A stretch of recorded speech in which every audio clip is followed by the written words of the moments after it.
देखो, तो आज अपने रिवीजन का चैप्टर है कौन सा? थर्मोडायनामिक्स। थर्मोडायनामिक्स ऑब्वियसली एक फिजिकल केमिस्ट्री का बहुत इंपॉर्टेंट चैप्टर है और इसका एप्लीकेशन आप देखोगे कि बाकी के चैप्टर्स में भी केमिकल इक्विलिब्रियम, आयन इक्विलिब्रियम, इलेक्ट्रोकेमिस्ट्रीज में आता है। इसके मेजरली हमें सेगमेंट सीखने हैं कि कौन कौन सा सेगमेंट में कौन कौन सा कैलकुलेशंस करना होता है।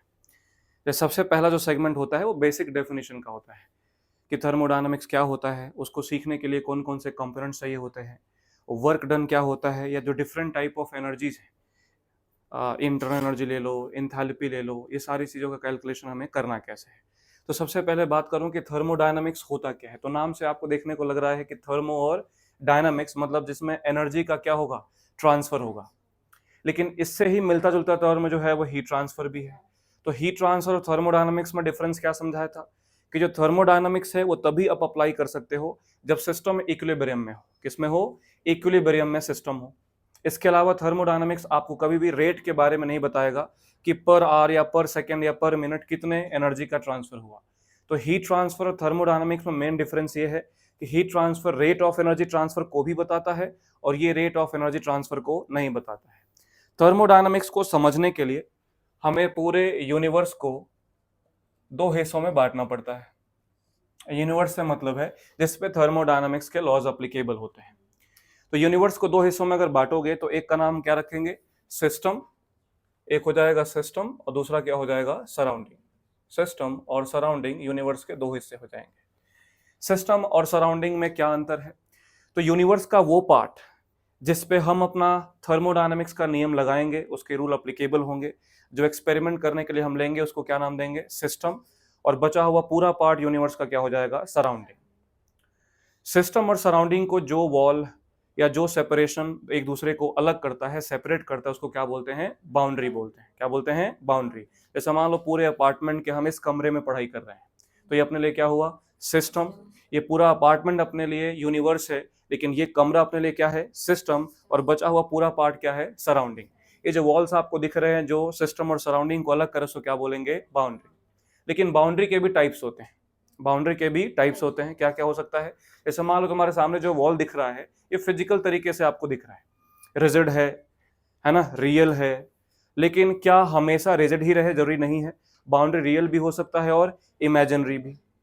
रिजिड भी हो सकता है और फ्लेक्सिबल भी हो सकता है। जैसे मान लो मैंने बोला कि एक ओपन कंटेनर में आपने वाटर बॉईल किया, मैंने पूछा कंटेनर के ऊपर जो भी एयर है उसका कंपोजिशन कितना है।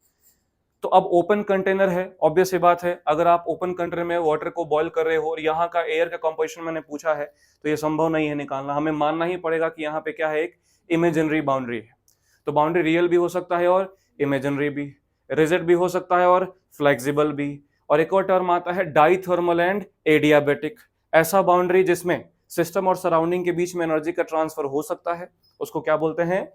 डाइथर्मल बाउंड्री। और अगर एनर्जी का ट्रांसफर नहीं होगा तो क्या बोलेंगे? Adiabatic boundary. तो यूनिवर्स के कितने हिस्से हो गए? दो, सिस्टम और सराउंडिंग। अब आगे बात करते हैं कि सिस्टम को अगर हमें समझना है या सिस्टम के ऊपर अगर थर्मोडायनामिक्स के रूल्स को अप्लाई करना है तो पहले ये समझ लेना है कि सिस्टम के कितने टाइप्स होते हैं। तो सिस्टम के भी पर्टिकुलर 3 टाइप्स होते हैं। आप सबको पता है कौन कौन सा? Open system, close system and isolated system. Open system, close system and isolated system. ऐसा सिस्टम जिसमें सिस्टम और सराउंडिंग के बीच में mass as well as energy दोनों का ट्रांसफर हो सकता है, इसको हम क्या बोलते हैं? Open system. अगर सिर्फ एनर्जी का ट्रांसफर हो, मास का ट्रांसफर ना हो तो क्या बोलेंगे? Close system. और अगर मास का भी ट्रांसफर ना हो, एनर्जी का भी ट्रांसफर ना हो बिटवीन सिस्टम एंड सराउंडिंग तो क्या बोलेंगे? Isolated system. जैसे मान लो मैंने बोला एक कॉपर का वेसल है, क्लोज वेसल है। कॉपर का क्या है? Close vessel. उस पे मैं उसके अंदर वाटर रख के बॉईल कर रहा हूं। ये किसका एग्जांपल हुआ? ओपन सिस्टम का, क्लोज सिस्टम का, या आइसोलेटेड सिस्टम का? क्लोज सिस्टम का, क्योंकि क्लोज कंटेनर है और कॉपर है। तो कॉपर कंडक्टिंग होता है कि नॉन कंडक्टिंग? कंडक्टिंग। एनर्जी का ट्रांसफर हो सकता है। अब क्योंकि ये वेसल क्लोज है तो किसी भी प्रकार का आप बोलोगे वाटर का इवापोरेशन उसमें नहीं होगा या मास का ट्रांसफर नहीं होगा। हम सब ने देखा है जो थर्मस होता है, थर्मोफ्लास्क होते हैं, वो कैसा होता है? आइसोलेटेड। उसमें थोड़े समय तक, हालांकि आइडियल आइसोलेटेड नहीं है लेकिन हम बोल सकते हैं कि आइसोलेटेड है, उसमें आप देखोगे कि मास का भी ट्रांसफर नहीं होगा और एनर्जी का भी ट्रांसफर नहीं होगा। तो सिस्टम कितने टाइप हैं? 3। अगर मास का भी ट्रांसफर हो और एनर्जी का भी ट्रांसफर हो तो क्या बोलेंगे? Open system. अगर सिर्फ एनर्जी का ट्रांसफर हो तो क्या बोलेंगे?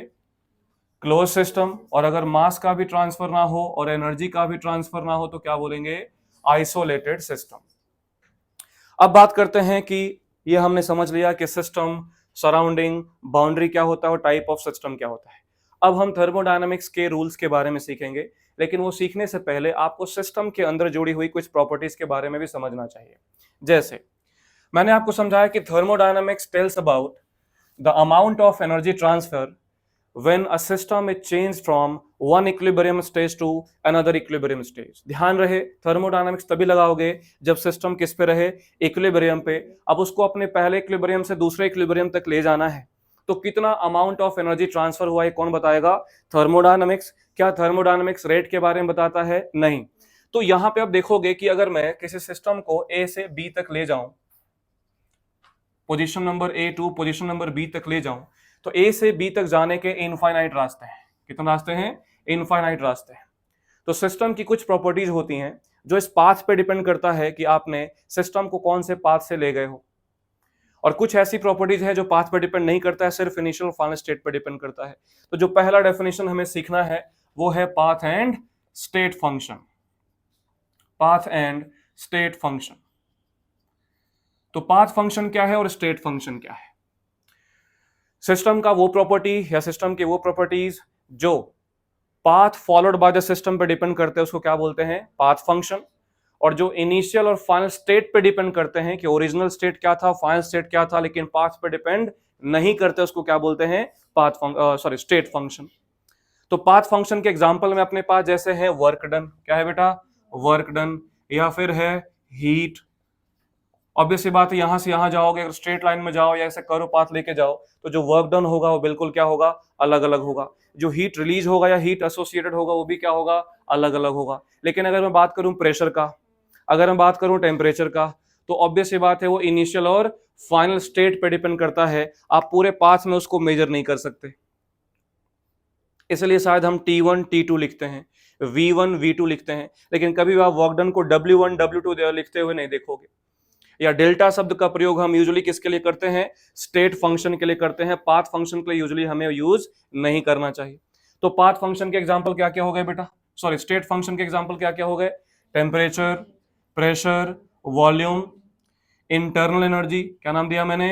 Internal energy. आगे सीखेंगे इसको डेल्टा यू से रिप्रेजेंट करते हैं या डेल्टा ई से रिप्रेजेंट करते हैं।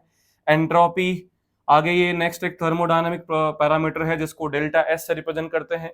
गिव्स फ्री एनर्जी हम जानते ही हैं, गिव्स फ्री एनर्जी को डेल्टा जी से रिप्रेजेंट करते हैं। एंथैल्पी डेल्टा एच से रिप्रेजेंट करते हैं। तो आप देख सकते हो इस सभी में ही मैंने डेल्टा का उपयोग किया है, डेल्टा का प्रयोग किया है। तो ऐसे पैरामीटर जो इनिशियल फाइनल स्टेट पर डिपेंड करते हैं उसको क्या बोलते हैं? State function. और जो पाथ फॉलोड बाय सिस्टम पर डिपेंड उसको क्या बोलते हैं? Path function. सिमिलरली कुछ ऐसे प्रॉपर्टीज हैं जिनको आप मास के बेसिस पे डिफाइन कर सकते हो। कुछ ऐसे प्रॉपर्टीज होते हैं सिस्टम का जो मास के ऊपर डिपेंड होते हैं कि आप मास बढ़ाओगे सिस्टम का तो प्रॉपर्टीज भी चेंज होंगे। और कुछ ऐसे होते हैं जो मास के ऊपर डिपेंड नहीं करते हैं, आप मास को कितना भी चेंज कर लीजिए, इंक्रीज कर लीजिए, डिक्रीज कर लीजिए, उससे फर्क नहीं पड़ता है। तो ऐसे प्रॉपर्टीज को डिफाइन करने के लिए हमें समझना होता है intensive and extensive properties. Intensive and extensive properties मैं फिर से बता दूं तो पाथ फंक्शन सिर्फ मैंने दो ही समझाए। कौन कौन से बेटा? एक हो गया हीट, दूसरा हो गया वर्क डन जो आपके काम में आएगा। अब ये जो छोटे छोटे आप देख रहे हो डेफिनेशन, ये बहुत काम के हैं। स्टेटमेंट्स में आजकल काफी पूछे जाने लगे हैं कि इंटेंसिव एक्सटेंसिव कौन है, और इसके एग्जाम्पल बिल्कुल सिंपल होते हैं, अपने को थोड़ा दिमाग लगा के भी याद रखना है। इंटेंसिव प्रॉपर्टी का मतलब होता है इंडिपेंडेंट। इंटेंसिव मतलब इंडिपेंडेंट। तो ऐसी प्रॉपर्टी जो इंडिपेंडेंट ऑफ मास होता है उसको क्या नाम देते हैं? Intensive properties. They are independent of amount या mass of the system. They are independent of amount या मास ऑफ द सिस्टम, उसको हम नाम देते हैं इंटेंसिव प्रॉपर्टी। और जो एक्सटेंसिव प्रॉपर्टी होते हैं वो क्या करते हैं? They depends on mass of the system या अमाउंट ऑफ द सिस्टम। और सबसे इंपॉर्टेंट है इसका एग्जाम्पल। तो अगर मैं एग्जाम्पल की बात करूं, इंटेंसिव प्रॉपर्टी के एग्जाम्पल क्या है? तो टेम्परेचर, प्रेशर। टेम्परेचर कैसे मैंने समझाया था कि अगर 10 लीटर पानी है, 10 लीटर वाटर है, उसका टेम्परेचर 100 डिग्री सेल्सियस है, उसमें से अगर 1 ml वाटर निकालोगे उसका भी टेम्परेचर कितना होगा? 100 ही होगा, वो कम नहीं होने वाला है। प्रेशर की बात करें तो सेम, प्रेशर क्या होता है? Force upon area. एक पर्टिकुलर नॉर्मल एरिया पे जो प्रेशर लगा रहे होंगे पार्टिकल्स, वो हमेशा फिक्स रहने वाला है।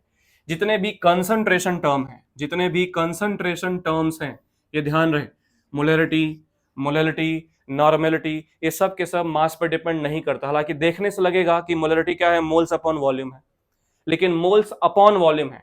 तो जिस हिसाब से आप अमाउंट घटाओगे या बढ़ाओगे, उसी हिसाब से एसोसिएटेड वॉल्यूम भी बढ़ या घट जाता है। तो अल्टीमेटली रेशियो क्या रहता है? सेम रहता है। जैसे अगर आपसे कोई पूछे डेंसिटी मास पे डिपेंड करता है कि नहीं करता है, तो हमें फॉर्मूला देख के लगेगा कि ये करता है, लेकिन ऑब्वियस सी बात है नहीं करता है। इतना वाटर लो या इतना वाटर लो, क्या डेंसिटी थोड़ी चेंज हो जाएगा? 1 ग्राम पर ml फिक्स ही रहता है। लेकिन देखने से क्या लग रहा है कि डेंसिटी किस पर डिपेंड कर रहा है? मास पे। लेकिन ये मास पे डिपेंड नहीं करता, क्योंकि ये भी क्या है? एक रेशियो है। तो जो भी कंसंट्रेशन टर्म या जो भी टर्म आप रेशियो में लेते हो, यूजुअली देखा गया है कि वो इंटेंसिव प्रॉपर्टी की तरह ही एक्ट करता है। जैसे डेंसिटी कहीं से भी एक्सटेंसिव नहीं है, वो कैसा है? इंटेंसिव है। क्योंकि जैसे ही आपने यहां से यहां गए, आपने मास कम किया, तो साइमल्टेनियसली वॉल्यूम भी कम हो गया। अब मास कम होने से डेंसिटी बढ़ जाता है, सॉरी, मास कम होने से डेंसिटी कम हो जाएगा, क्योंकि डायरेक्टली प्रोपोर्शनल है।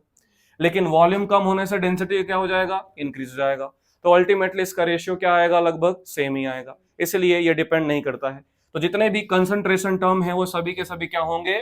एक इंटेंसिव प्रॉपर्टी होंगे। कंसंट्रेशन टर्म के अलावा क्या समझाया? डेंसिटी।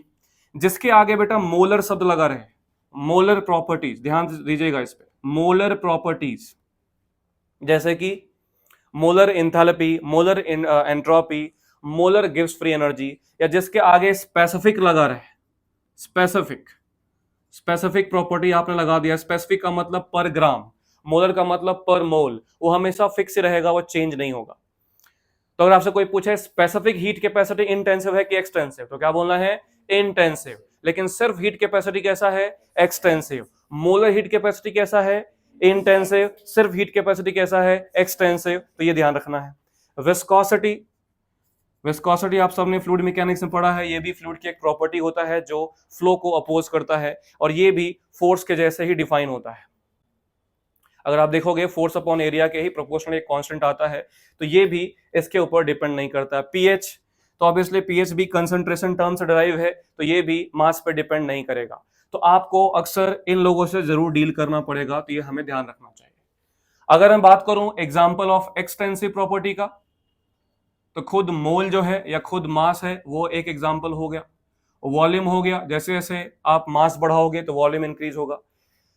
मोलर की जगह सिर्फ मैं अगर एंट्रोपी लिखूं, सिर्फ मैं इंटरनल एनर्जी लिखूं, सिर्फ मैं एंथैल्पी लिखूं, तो ये सभी के सभी एक्सटेंसिव प्रॉपर्टी होंगे। ये मोलर शब्द अगर यूज नहीं करेंगे तो एक्सटेंसिव होगा।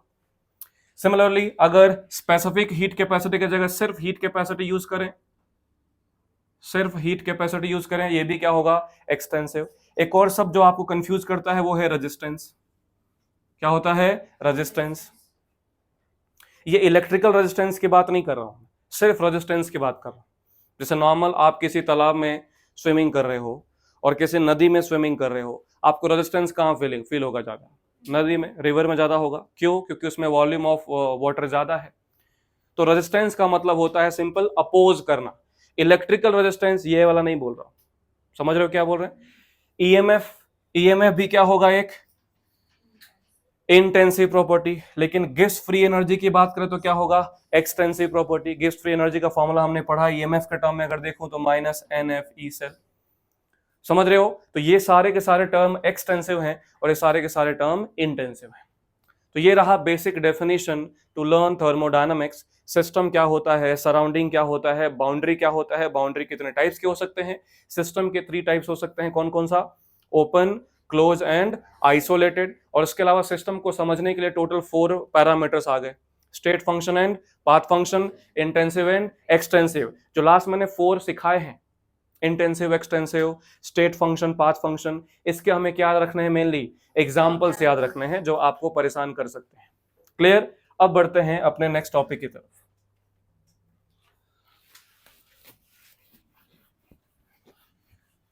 अब इसके बाद आता है जो हमें सीखना है, वो है इंटरनल एनर्जी। अपना नेक्स्ट टॉपिक है इंटरनल एनर्जी। तो इंटरनल एनर्जी को हम डेल्टा यू या डेल्टा ई से रिप्रेजेंट करते हैं। बेसिकली होता क्या है, किसी भी सिस्टम के जितने भी इंटर पार्टिकल एनर्जीज होते हैं, इंटर पार्टिकल एनर्जी का मतलब क्या क्या है? Kinetic energy, potential energy, binding energy, rotational energy, vibrational energy, जितने भी आप एनर्जी देख सकते हो जो पार्टिकल के अंदर होता है, उसको हम ले सकते हैं एक्सेप्ट ग्रेविटेशनल एनर्जी या ग्रेविटेशनल पुल, क्योंकि ये पार्टिकल के बाहर लगता है, सिस्टम के पार्टिकल के भीतर नहीं लगता है। तो इन सब के समेशन को आप कर दोगे तो क्या मिल जाएगा? इंटरनल एनर्जी मिल जाएगा। नो डाउट इंटरनल एनर्जी जो है वो एक स्टेट फंक्शन है कि पाथ फंक्शन है? वो ये क्या है? स्टेट फंक्शन अभी हमने सीखा है, इसलिए हम डेल्टा यू शब्द का यूज कर सकते हैं। Delta U is equal to U two minus U one. आप कभी भी याद रखना, इंटरनल एनर्जी को कैलकुलेट नहीं कर सकते, आप सिर्फ क्या कैलकुलेट कर सकते हो? चेंज इन इंटरनल एनर्जी, क्योंकि ये एक एब्सोल्यूट कैलकुलेशन नहीं देगा, सिर्फ चेंज दे सकता है। और ये मेनली किस पे डिपेंड करता है? It mainly depends on temperature.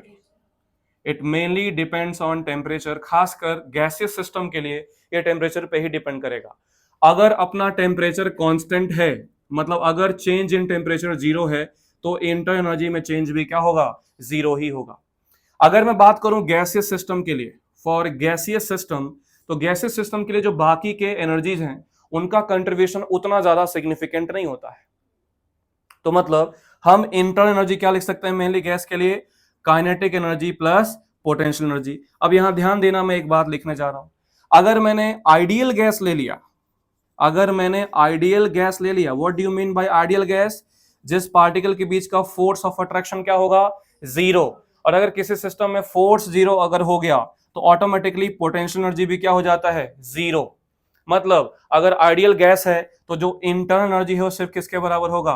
Kinetic energy के। किसके बराबर होगा? काइनेटिक एनर्जी के। और हमने फिजिक्स में kinetic theory of gases KTG के हिसाब से सीखा है कि जो काइनेटिक एनर्जी होता है वो क्या आता है? 3/2 nRT या 3/2 PV। एवरेज काइनेटिक एनर्जी आता है 3/2 kT, where k is Boltzmann constant. लेकिन नॉर्मल अगर मैं सिर्फ काइनेटिक एनर्जी बोल रहा हूं तो क्या आएगा? 3/2 PV। तो एक बार एक क्वेश्चन आया था कि फॉर आइडियल गैस, ध्यान सुनिएगा, for ideal gas internal energy per unit volume will be. तो अगर बेटा बोल दिया आइडियल गैस तो इंटरनल एनर्जी किसके बराबर होगा? काइनेटिक एनर्जी के, दैट विल बी 3/2 PV। और अगर पर यूनिट वॉल्यूम ले लूंगा तो इंटरनल एनर्जी अपॉन वॉल्यूम अगर ले लूंगा तो क्या बचेगा? सिर्फ 3/2 P। ये ऑप्शन में दिया हुआ था। अब मैक्सिमम समय कंफ्यूजन हो गया कि इंटरनल एनर्जी का ऐसा कैलकुलेशन तो हमने देखा नहीं जहां P हो और V हो, क्योंकि आगे चल इंटरनल एनर्जी का फॉर्मूला क्या पढ़ते हैं? NCV डेल्टा T, ये सब तो पढ़ते भी नहीं है, तो इसलिए ये हमें समझना होगा। तो इंटरनल एनर्जी चलो समाप्त करते हैं। इंटर पार्टिकल फोर्सेस के द्वारा जो एनर्जी निकलते हैं उसको क्या बोलते हैं? Internal energy. इसमें ग्रेविटेशनल एनर्जी ऑब्वियसली नहीं होगा because it exerts outside the system. दूसरा, ये एक स्टेट फंक्शन है। सिर्फ मेनली की बात करो, अगर गैसेस सिस्टम मेनली बात करो तो किस पर डिपेंड करेगा? टेम्परेचर पे। अगर टेम्परेचर का बदलाव नहीं करते हो तो इंटरनल एनर्जी में बदलाव भी नहीं होगा, delta U will be zero. Gas की बात करें तो बाकी के एनर्जीज का जो कंट्रीब्यूशन है उतना सिग्निफिकेंट नहीं होगा, तो internal energy will be equal to kinetic energy plus potential energy. And if the given gas is ideal, तो आइडियल गैस के बीच का फोर्स ऑफ अट्रैक्शन क्या होता है? जीरो। तो इंटरनल एनर्जी सिर्फ किसके बराबर होगा बेटा? काइनेटिक एनर्जी के। And according to KTG kinetic energy कितना होता है? 3/2 PV। Is it clear? अब अपने नेक्स्ट इंपॉर्टेंट थर्मोडायनामिक पैरामीटर की तरफ बढ़ते हैं, जो कौन है? Work done. कौन है? Work done. अब ये बड़ा कंफ्यूजन वाला टर्म है, खासकर जब हम फिजिक्स का थर्मोडायनामिक सीख लेते हैं। अपने में ध्यान क्या देना है? वर्क डन अपने में देखो फॉर्मूला बहुत सिंपल है, लेकिन क्वेश्चन हमसे अगर आएगा irreversible work done, reversible work done, तो हमें थोड़ा ज्यादा फोकस करना होता है। सिर्फ आपको ध्यान से सुनना है कि फॉर्मूला कैसे अप्लाई करना है। थर्मोडायनामिक्स सिंपल हो जाता है अगर आपको ये पता चल जा रहा है कि क्वेश्चन में कौन सा फॉर्मूला किस टाइम पे लगाना है। रीजन बीइंग कि एंथैल्पी के आप देखोगे तकरीबन 20 से 30 फॉर्मूले आएंगे। अब कौन से एंथैल्पी का फॉर्मूला कब सूटेबल है, ये सबसे इंपॉर्टेंट यहाँ पे पैरामीटर हो जाता है। वर्क डन क्या होता है, अगर यहाँ पे हम सिंपल बात करें कि थर्मोडायनामिक्स में वर्क डन क्या होता है, इसका क्या सिग्निफिकेंस है और कब हम कैलकुलेट कर सकते हैं। देखो, वर्क डन निकालने के बहुत सारे तरीके हैं। फिजिक्स में जाओगे, मैकेनिक्स में जाओगे, इलेक्ट्रिकल सर्किट में जाओगे, हर जगह कहीं ना कहीं वर्क डन हो ही रहा होगा। इनफैक्ट हमने इलेक्ट्रोकेमिस्ट्री सीखा, उसमें भी सीखा है कि केमिकल एनर्जी किस में कन्वर्ट हो सकता है, इलेक्ट्रिकल एनर्जी में। तो वहां भी जो आयंस है उनका कुछ वर्क डन होगा जो किस में कन्वर्ट होगा, इलेक्ट्रिकल एनर्जी में। लेकिन यहाँ पे थर्मोडायनामिक्स में जो हम वर्क डन कैलकुलेट करेंगे वो खासकर करेंगे पिस्टन सिलेंडर अरेंजमेंट के लिए। किसके लिए करेंगे? Piston cylinder arrangement. मतलब यहाँ पे जो मैकेनिकल वर्क डन है वो कैलकुलेट करने जाएंगे। मैकेनिकल वर्क डन का सिंपल मतलब होता है ऐसा वर्क डन जो गैस के द्वारा होता है फॉर द सर्टेन कॉन्ट्रैक्शन और एक्सपेंशन ऑफ वॉल्यूम। जो भी वॉल्यूम चेंज होगा, गैस ने कितना वॉल्यूम एक्सपेंड किया या गैस ने कितना वॉल्यूम कॉन्ट्रैक्ट किया, उससे जो हम वर्क डन कैलकुलेट करेंगे वो हम पिस्टन सिलेंडर अरेंजमेंट में करते हैं। जैसे मान लीजिए अपने पास, ध्यान से सुनिएगा, कोई भी इधर पिस्टन है जिसमें एक सर्टेन गैस भरा हुआ है। ये एक पिस्टन सिलेंडर अरेंजमेंट है। पिस्टन पे जो हम प्रेशर लगा रहे हैं that is P external, and obviously जो गैस के पार्टिकल फोर्स लगा रहे होंगे वो क्या बोले जाएंगे? P gas. क्या बोला जाएगा? P gas. एक्सपेंशन कब होगा बेटा? एक्सपेंशन होने का मतलब क्या है कि जो पी एक्सटर्नल है और जो पी गैस है उसमें ज्यादा कौन है? P gas. जैसे मैं पी एक्सटर्नल ज्यादा करूंगा तुरंत क्या हो जाएगा? कॉन्ट्रैक्शन। हाँ या ना? तो यहां से अगर मैं एक्सपेंशन की बात करूं, नॉर्मल अगर मैं एक्सपेंशन लेके चलूं, यहां से फोर्स क्या लग रहा है? P external. प्रेशर कितना लग रहा है? P external. और एक्सपेंशन कितना हो रहा है? जो एक्सपेंशन हो रहा है कितना हो रहा है? मान लेते हैं डीवी का हो रहा है। चेंज इन वॉल्यूम कितना ले लिया मैंने? डीवी। तो मैं प्रेशर कहां लगा रहा हूं? बाहर से नीचे की तरफ, डाउनवर्ड। और एक्सपेंशन कहां हो रहा है? अपवर्ड। इसलिए मैं यहां पे बोल सकता हूं कि जो वर्क डन होगा, वर्क डन वो बेसिकली होता क्या है? Force into displacement. अब प्रेशर के हिसाब से अगर मैं फोर्स लगाऊं तो क्या होगा? पी एक्सटर्नल इनटू एरिया, क्योंकि हमें पता है प्रेशर इक्वल टू क्या होता है? Force upon area. तो फोर्स कितना होगा? Pressure into area. तो यहां पे जो पी एक्सटर्नल इनटू एरिया होगा, डिस्प्लेसमेंट हमने कितना मान लिया? समथिंग। कि डिस्प्लेसमेंट यहाँ पे dx हो रहा है। कितना डिस्प्लेसमेंट हो रहा है? dx। तो यहां पे मुझे नेगेटिव टर्म यूज करना पड़ेगा। फिजिक्स में यही टर्म क्या हो जाता है? पॉजिटिव, क्योंकि हम जो प्रेशर या जो भी प्रेशर यहां पुट करते हो, क्या पुट करते हैं? P gas. तो सिर्फ इतना ही अंतर है कि यहाँ पे जो वर्क डन निकाला जा रहा है किससे निकाला जा रहा है? पी एक्सटर्नल से। फिजिक्स में जो तुम वर्क डन निकालते हो किससे निकालते हो? पी गैस से। तो यहां हमने प्रेशर कितना लगाया? P external. किसके तरफ? डाउनवर्ड या अपवर्ड? डाउनवर्ड। और एक्सपेंशन कहां हुआ? अपवर्ड। इसलिए दोनों डायरेक्शन अपोजिट है। और अगर मैं एकदम फिजिक्स में वेक्टर क्वांटिटी की तरफ जाऊंगा तो एफ डी कॉस 180 हो जाएगा, और जो कि माइनस साइन देगा। वरना ऐसे हम फिजिकली समझ सकते हैं कि दोनों का साइन क्या है? अपोजिट है। तो ये है एरिया और ये है डिस्टेंस। एरिया इंटू डिस्टेंस को या डिस्प्लेसमेंट को मैं वॉल्यूम से रिप्रेजेंट कर सकता हूं। अब क्योंकि ये छोटा डिस्प्लेसमेंट है तो वर्क डन भी छोटा होगा, dw, and dw will be minus P external into dv। अब अगर मुझे वर्क डन चाहिए तो इसको क्या कर देंगे? इंटीग्रेट। तो इंटीग्रेट करते हैं, मेरे पास वर्क डन का फॉर्मूला आ गया। बोलो, work done equal to minus P external into dv integral. और हो सकता है वॉल्यूम कहां से कहां चेंज हुआ हो? V1 से V2। ये अपने केमिस्ट्री के लिए वर्क डन का फॉर्मूला है। तो जब भी मैं आपसे पूछूंगा वर्क डन का फॉर्मूला क्या है, सीधा सीधा एक लाइन में आंसर क्या है? बोलो, minus P external into V2 minus V1 या dV। इंटीग्रेशन कर लेना। समझे? यहां फॉर्मूला से ज्यादा इंपॉर्टेंट इसका कन्वर्जन है। ये फॉर्मूला पता है फिर भी आंसर नहीं आएगा, इसमें इतने छोटे छोटे पॉइंट्स मेंशन किए गए होते हैं। क्यों? देखो, ध्यान दीजिएगा। सबसे पहले मैं आपको बता दूं कि वर्क डन का फॉर्मूला दिमाग में फिक्स कर लें केमिस्ट्री के लिए कि वर्क डन जब भी मैं पूछूंगा इस गैस ने कितना वर्क डन किया तो फॉर्मूला क्या बताना है? Minus integral P external into dv। अब यहां पे मैं दो केस लिख रहा हूं। अगर मान लेता हूं कि जो पी एक्सटर्नल है वो कांस्टेंट है, if P external is constant, जो आप बाहर से प्रेशर लगा रहे हो वेरिएबल नहीं है, वो कांस्टेंट है। अगर वो कांस्टेंट है तो क्या वो इंटीग्रेशन से बाहर निकल सकता है? बिल्कुल, और निकलेगा तो वर्क डन का फॉर्मूला क्या लिखेंगे बोलिए? Work done equal to, integration से बाहर आ गया, माइनस पी एक्सटर्नल, डीवी का इंटीग्रेशन क्या होगा बेटा? वी, डीवी का इंटीग्रेशन वी, डीएक्स का इंटीग्रेशन एक्स, तो डीवी का integration V, upper limit minus lower limit. तो ये फॉर्मूला आप लिख सकते हो अगर प्रेशर क्या है? कांस्टेंट। और 99.99% जो हम प्रेशर यूज करते हो क्या होता है? कांस्टेंट ही होता है। आप कोई वेरिएबल इक्वेशन यूज नहीं करते हो, 2 एटीएम, 0.5 एटीएम, 1 एटीएम यूज करते ही करते हैं। दूसरा, अगर एक्सपेंशन या कॉन्ट्रैक्शन हो रहा है इन वैक्यूम, अगर एक्सपेंशन या कॉन्ट्रैक्शन वैक्यूम में हो रहा है या फिर फ्री एक्सपेंशन हो रहा है। What do you mean by free expansion?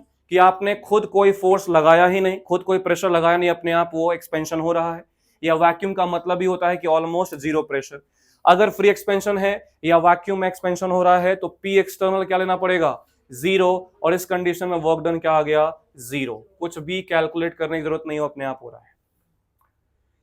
तो यहां हो गया कि फॉर्मूला हमें अप्लाई कैसे करना है।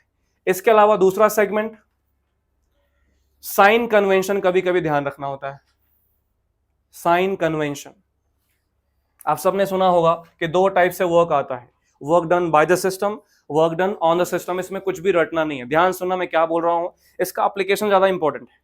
इसको रटने के बजाय इसको समझना ज्यादा जरूरी है कि इसको यूज कब करना है, कैसे इसको अप्लाई करना है।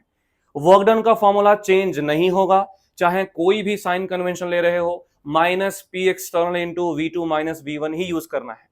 अब यहां पे साइन कन्वेंशन की बात करें तो पहला हो सकता है work done bye the system. क्या हो सकता है बोलिए? Work done bye the system. Bye the system का मतलब होता है कि वहां पे क्या हो रहा है? एक्सपेंशन हो रहा है। क्या हो रहा है? एक्सपेंशन। अगर सिस्टम वर्क करेगा तो वहां पे एक्सपेंशन होगा। और जैसे मैं बोलूंगा एक्सपेंशन, तो एक्सपेंशन का मतलब क्या हुआ? चेंज इन वॉल्यूम क्या होगा? पॉजिटिव, वॉल्यूम इंक्रीज होगा। और अगर चेंज इन वॉल्यूम पॉजिटिव है तो पॉजिटिव इंटू नेगेटिव क्या आएगा? नेगेटिव। तो वर्क डन ऑब्वियसली यहां पे जो वर्क डन आएगा वो नेगेटिव में आएगा। अगर मैंने बोला work done on the system, अगर सिस्टम पे वर्क हो रहा है, work done on the system, अगर सिस्टम पे वर्क करोगे तो क्या होगा? कॉम्प्रेशन या कॉन्ट्रैक्शन। अगर कॉन्ट्रैक्शन होगा या कॉम्प्रेशन होगा तो ऑब्वियसली चेंज इन वॉल्यूम क्या होगा? Negative.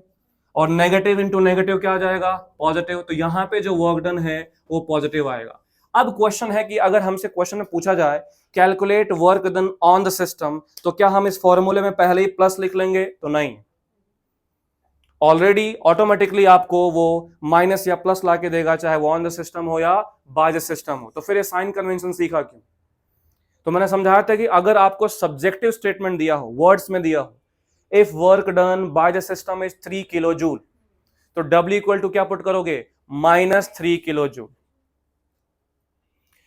Work done on the system कैसा आता है बेटा? प्लस। क्या फॉर्मूले में बदलाव करना है ऑन द सिस्टम के लिए? नहीं। क्या बाय द सिस्टम के लिए फॉर्मूले में कोई बदलाव करना है? नहीं। हमें फॉर्मूले में हमेशा ही minus P external into DV लेना है। फिर ये ऑन द सिस्टम और by the system minus plus का क्या यूज है? तो मैंने बोला कि अगर सब्जेक्टिव स्टेटमेंट आए कि work done bye the system is 3 kilo joule, तो आपको माइनस प्लस नहीं लेके देगा, आपको क्या पुट करना पड़ेगा? -3 किलो जूल या -3000 joule.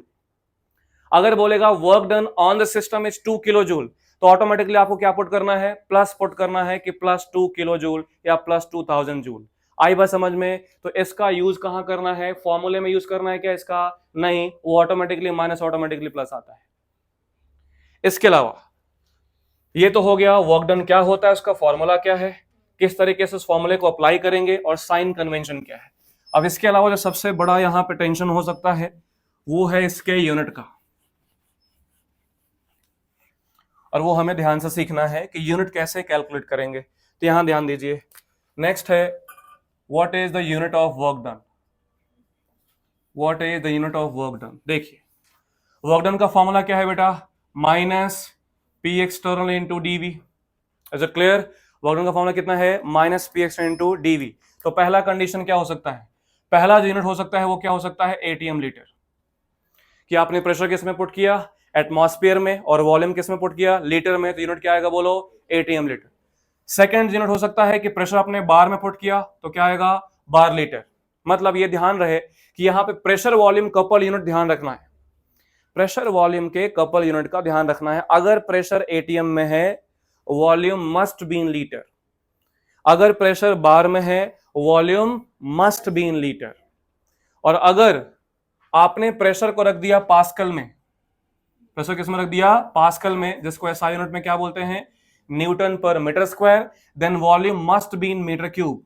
Volume must be in metre cube. और इस कंडीशन में अगर मैं न्यूटन पर metre square into metre cube करूं तो क्या बनेगा? Newton metre. क्या बनेगा? न्यूटन मीटर, जिसको हम क्या बोलते हैं? जूल्स। क्या बोलते हैं? जूल्स। तो अगर प्रेशर एटीएम में दिया है, volume must be in litre. अगर बार दिया है, volume must be in litre. अगर पास्कल दिया है तो volume must be in metre cube. ऐसा नहीं कर सकते कि आप एटीएम के साथ मीटर क्यूब लिख रहे हैं, वो आपको कोई यूनिट नहीं देगा। बार के साथ मीटर क्यूब लिख सकते। अब क्वेश्चन है कि सर अगर प्रेशर एटीएम में दिया है और वॉल्यूम लीटर में दिया है और आंसर जूल में पूछा है, प्रेशर किस में दिया है? एटीएम में। वॉल्यूम किस में? लीटर में।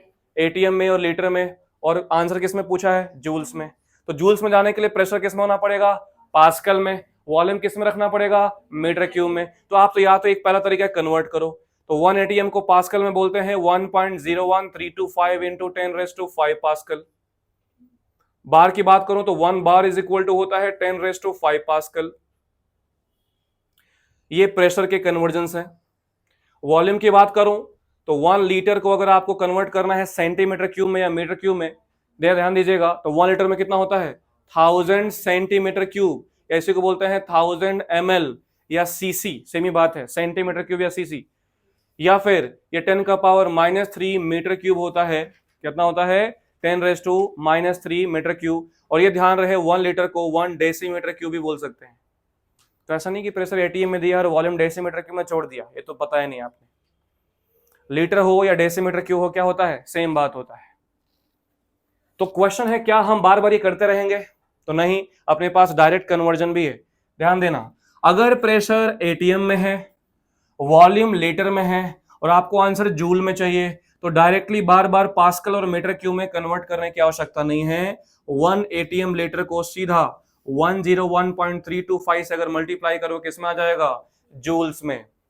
या 1 अगर बार लीटर है तो 1 बार लीटर में सीधा 100 मल्टीप्लाई करो किसमें आएगा? जूल्स में। मैं दिखा देता हूं कैसे, देखो इधर 1 एटीएम लीटर है और मुझे जूल में चाहिए, तो एटीएम किसमें रखना पड़ेगा?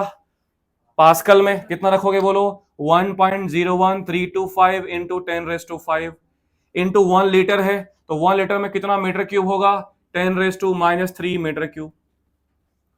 इन दोनों को अगर मैं मल्टीप्लाई करूं तो 1.01325 इंटू 10⁻², क्या बचेगा इधर? न्यूटन पर मीटर स्क्वायर और मीटर क्यूब, मतलब कितना बचेगा? जूल्स। और यहां पे अगर 10⁻² मल्टीप्लाई कर दो तो 101.325 जूल्स आ गया।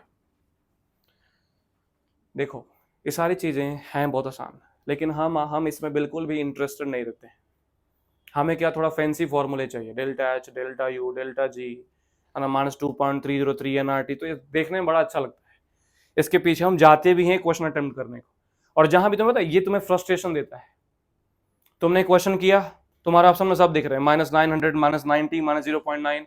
अब तुम शायद ही ऐसा केस होगा कि तुम्हारा कॉन्फिडेंस 100%, या तो तुम इसमें तुक्का मारोगे या समहाउ अपने आप को सुपरफिशियल पेशेंट लाते हो कि हाँ यही होगा, आंख इधर करके और ऐसा टिक करने से आंसर सही नहीं होता है। तो इसमें हम हमेशा से, ये शुरुआत से 9-10 से पढ़ते हैं, जैसे हम यूनिट की बात करते हैं तो अपने अंदर यूनिट है ही नहीं, अपने को सिर्फ किससे मतलब है? फॉर्मूले से, बाद में जो आएगा देख लेंगे। अब अगर आपका लक अच्छा है तो ऑप्शंस अलग अलग होते हैं, और गलती से -90, -900, -9, तो फिर समस्या होता है। तो या तो आपको कॉन्फिडेंस है तो आंसर आएगा, या फिर उसको दूसरी भाषा में हम तुक्का ही बोलते हैं कि ब्लाइंड तुक्का ही मारोगे कि हाँ ये कर लेते हैं, क्या पता देख लेंगे सही होगा कि नहीं। तो ऐसा नहीं करना है, इसको बस देख लो। अगर एटीएम में है तो लीटर में चाहिए, बार में है तो लीटर में चाहिए। तो अगर यूनिट एटीएम लीटर या बार लीटर है तब तो बल्ले बल्ले, कुछ करना ही नहीं है। और अगर जूल्स में दिया है और यूनिट्स किस में दिए हैं भाई? एटीएम लीटर में, तो फिर क्या करोगे? ये करोगे, ये नहीं करना है, सीधा एटीएम लीटर में ही कैलकुलेट कर लेना और लास्ट में क्या मल्टीप्लाई कर लेना? 101.3। अभी इसमें भी दिक्कत हो सकता है ऑप्शन में आपका 8 एटीएम लीटर आया और ऑप्शन में 800 जूल है और -808 जूल है। 808 जूल है और 800 जूल है। तो अगर आपने 100 मल्टीप्लाई किया अप्रॉक्स तो ऑप्शन विल बी -800, और अगर 101 मल्टीप्लाई किया तो 808 आएगा। तो देख लेना कि बार लीटर था या फिर एटीएम लीटर था, इसमें फिर ऐसे मूर्ख ना बन जाए। तो ये कन्वर्जन है। अब ओवरऑल यहां पे मैं एक कंक्लूजन लिख रहा हूं जो काफी इंपॉर्टेंट कंक्लूजन है। वर्क डन का यूनिट नो डाउट वही यूनिट है जो एनर्जी का होता है। अब एनर्जी की बहुत सारे यूनिट होते हैं बेटा। एक हो गया एटीएम लीटर जो आप देख रहे हो, एक हो गया जूल्स, एक हो गया कैलोरीज, एक हो गया अर्ग। तो अगर मुझे सबको कंपेयर करना है तो सबसे बड़ी वैल्यू क्या निकल के आएगी? तो मैं यहां देख पा रहा हूं कि 1 एटीएम लीटर में 101.325 जूल है, 1 बार लीटर में 100 जूल है। इन दोनों में बड़ा कौन हुआ? ATM litre. और इसमें और जूल में बड़ा कौन हुआ? ATM litre. Obviously 1 ATM litre 100 joule होता है, तो सबसे बड़ा यूनिट क्या होगा बोलो? 1 एटीएम लीटर। किससे बड़ा होगा? बार लीटर से। फिर इससे बड़ा होता है 1 कैलोरी, क्योंकि 1 कैलोरी में 4.2 जूल होता है। 1 कैलोरी में कितना होता है? 4.2 या 4.18 जूल होता है। इसके बाद आएगा कौन? 1 जूल। और सबसे छोटा कौन होता है? 1 अर्ग, क्योंकि 1 जूल में 10⁻7 अर्ग होता है। 1 जूल में 10⁻7 अर्ग होता है। ये अगर ये आता है तो समझ लो अपना कॉन्फिडेंस और अपना कॉन्सेप्ट सबसे अच्छा है, अगर ये आता है। बाकी पूरी दुनिया को ये याद होता ही है कि वर्क डन का formula -P external into V2 - V1, ये कोई भी करेगा सबको यही याद रहेगा। दिक्कत कहां फंसेगा? यूनिट में। तो एक छोटा सा क्वेश्चन मैं आपको करके दिखाता हूं कि वर्क डन के क्वेश्चन कैसे आए थे।